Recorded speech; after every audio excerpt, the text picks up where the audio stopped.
আপনি কি কোনো বিয়েবাড়ি বা অনুষ্ঠান বাড়ির আমন্ত্রণ পেয়েছেন অথচ বুঝে উঠতে পারছেন না কীরকম সাজ পোশাক হবে?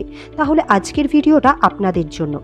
প্রথমেই আপনাকে মাথায় রাখতে হবে যে এটি কোনো নিকট আত্মীয় নাকি দূর সম্পর্কের বা পাড়ার প্রতিবেশী বা বন্ধু বান্ধবের, এবং সেটা দিনের বেলায় আমন্ত্রণ না রাতের বেলায়, সেই বুঝে আপনাকে সাজ পোশাক বাছাই করতে হবে। যদি দিনের বেলার কোনো আমন্ত্রণ পান তাহলে সেক্ষেত্রে অবশ্যই আপনাকে কোনো লাইট কালার বা সফিস্টিকেট কোনো রং বাছাই করতে হবে পোশাকের ক্ষেত্রে, এবং অর্নামেন্টস বলুন বা মেকআপ বলুন সেক্ষেত্রে হবে সেটা একটু লাইট।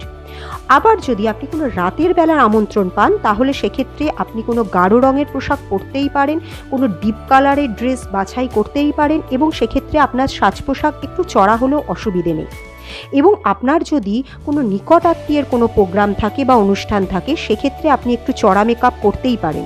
অথচ যদি কোনো দূর সম্পর্কের বা পাড়ার প্রতিবেশী বন্ধুবান্ধবের কিছু অনুষ্ঠান হয় সেক্ষেত্রে কিন্তু আপনার মেকআপটা হবে একটু লাইট, এবং আপনার অর্নামেন্টস বাছাইয়ের ক্ষেত্রে সেক্ষেত্রে আপনি অক্সিডাইজ বা পার্ল এই ধরনের জুয়েলারি অথবা বিটসের জুয়েলারি বাছাই করতে পারেন।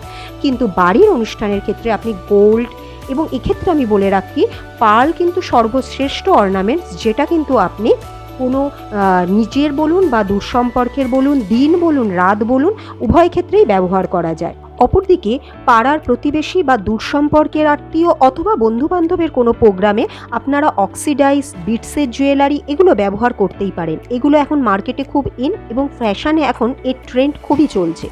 এরপর আপনাকে মাথায় রাখতে হবে আজকে যাদের বিশেষ দিন তার সাথে আপনার সম্পর্কটা ঠিক কীরকম।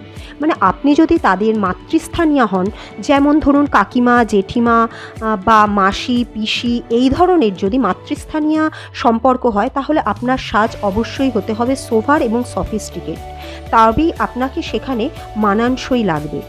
আবার আপনার যদি দিদি, দাদা, ভাই বা বোনের কোনো অনুষ্ঠান হয়ে থাকে তাহলে সেক্ষেত্রে কিন্তু আপনার সাজ কিন্তু একটা সুন্দর হওয়া চাই। সেখানে যদি আপনি কোনো ডাল সাজ করে ফেলেন তাহলে কিন্তু সেক্ষেত্রে বোঝা যায় আপনি বোধহয় দূর সম্পর্কের কেউ, তখন কিন্তু সেই সাজটা মোটেই মানানসই হয় না।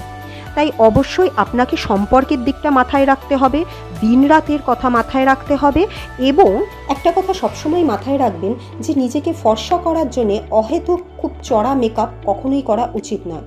সেটা কিন্তু কখনোই আপনার সাজ পোশাকের সাথে যায় না। ভিডিওটি যদি ভালো লেগে থাকে তাহলে অবশ্যই একটি লাইক এবং শেয়ার করতে ভুলবেন না, এবং আপনার মূল্যবান মতামত অবশ্যই কমেন্ট সেকশনে জানাবেন। এবং এই ধরনের তথ্য আরও পেতে হলে অবশ্যই চ্যানেলটিকে সাবস্ক্রাইব করে দেবেন।